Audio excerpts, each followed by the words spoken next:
Hi, ako si Mark Raver Villapuerte at narito ako sa inyong harapan upang magbahagi ng 10 historical landmarks at shrine na matatagpuan dito sa Pilipinas. Umpisahan na natin.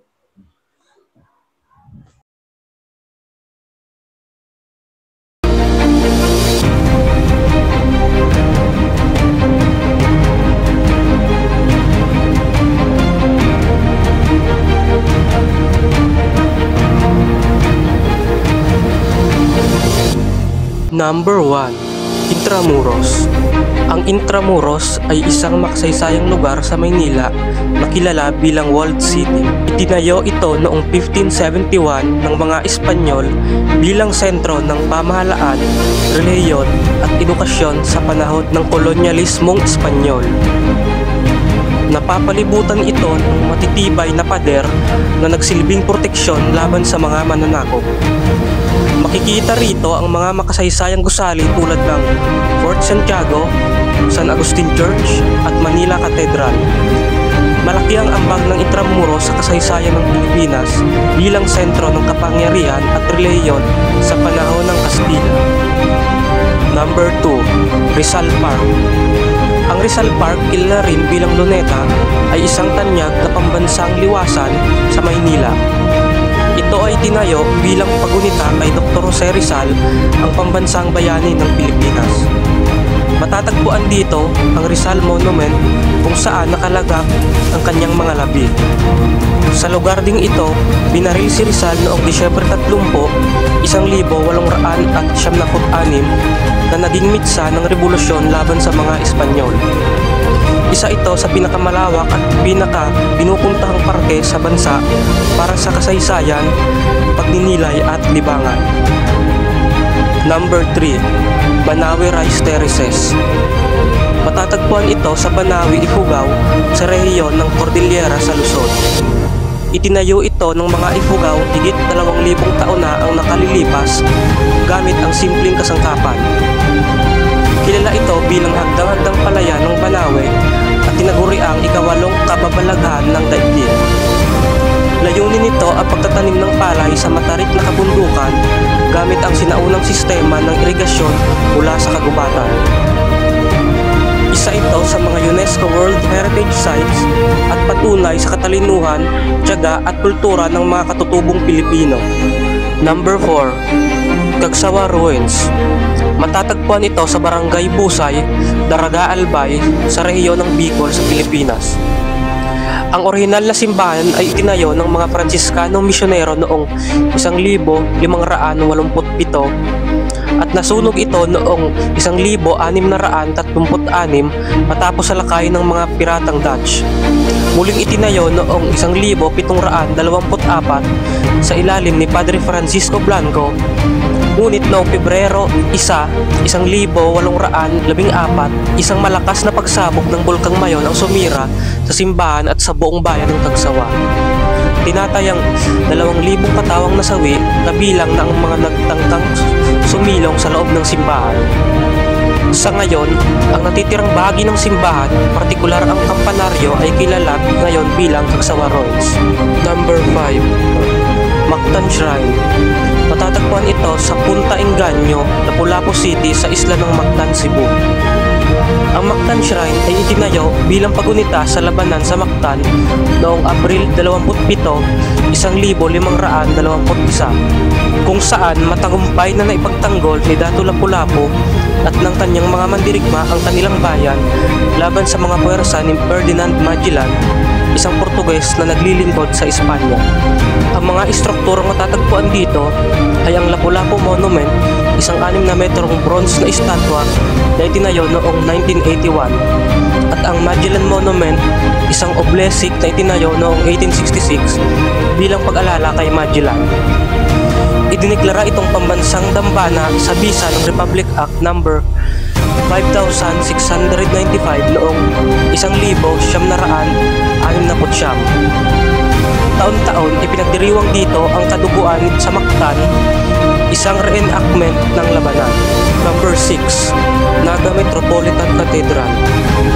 Matatagpuan ito sa Elias Angeles Street, Naga City, Camarines Sur. Ang katedral ay kilala rin bilang Metropolitan Cathedral Cathedral and Parish of St. John the Evangelist. Itinatag ang unang simbahan matapos ang pagkakatatag ng Donces of Nueva Cáceres noong 1575 sa bisa ng isang papal bull. Nasunog ang orihinal na estruktura noong 1768 at sinimulan ang konstruksyon ng kasalukuyang katedral noong 1808 sa ilalim ni Bishop Bernardo de la Concepcion at natapos at naitalaga noong 1843. Dumanas ito ng mga pinsala mula sa lindol noong 1820 at 1887. Pati na rin sa bagyo noong 1856, ngunit naibalik sa dating anyo sa mga sumunod na taon. Tinuturing ito bilang ina ng mga simbahan sa Bicolandia at ang pinakamalaking simbahan sa Southern Luzon. Noong 1939, binigyan ito ng Level 2 Historical Marker ng Philippine Historical Committee bilang pagkilala sa kahalagahan nito sa kasaysayan. Number 7. Peña Francia Basilica. Matatagpuan sa Barangay Balatas, Naga City, Camarines Sur, ang basilika ay kilala rin bilang Minor Basilica and National Shrine of Our Lady of Peña Francia. Ang ideya ng pagtatayo ng mas malaking simbahan ay nagsimula noong 1960 sa ilalim ni Archbishop Pedro P. Santos. Sinimula ng konstruksyon noong April 18, 1976 at natapos noong September 1981.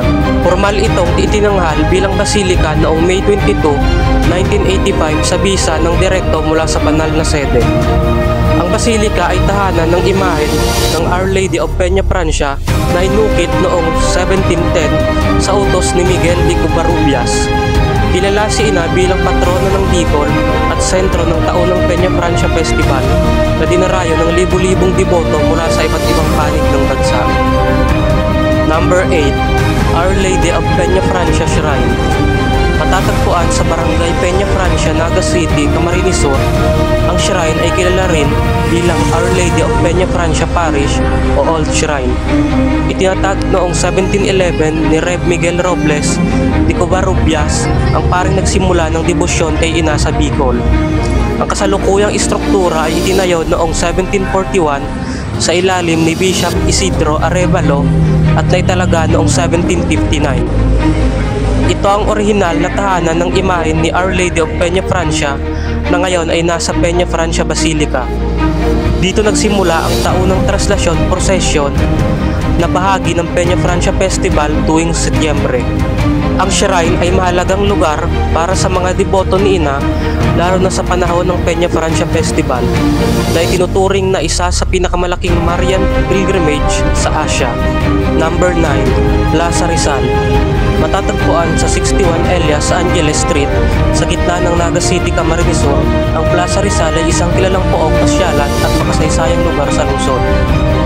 Itinayo ang Plaza Rizal bilang pagunita kay Dr. Jose Rizal, ang pambansang bayani ng Pilipinas. Kilala ito bilang pinakamatandang plaza sa Naga at nagsilbing sentro ng mga pampublikong pagtitipon, talakayan at mga kultural na kaganapan.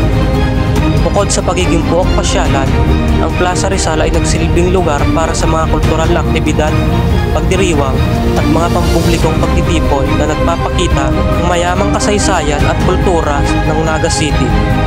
Noong June 18, 2020, muling binuksan sa publiko ang na-renovate na Plaza Rizal bilang bahagi ng pagdiriwang ng Charter Anniversary ng Naga City at kaarawan ni Dr. Rizal. Number 10. Plaza 15 Martires.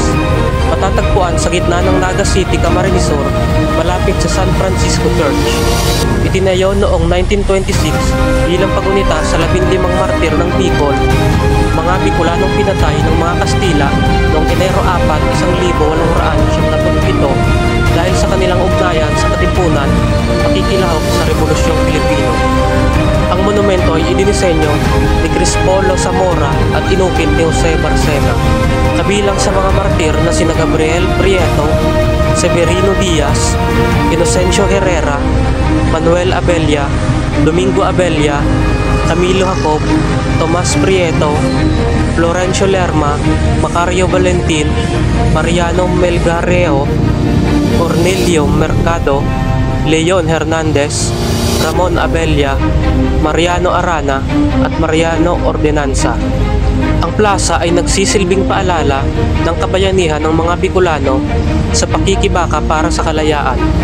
Taon-taon, tuwing Enero 4, binugunita ang kanilang sakripisyo sa pamamagitan ng mga seremonya at programa. Nagustuhan mo ba ang aking video? Salamat sa panonood!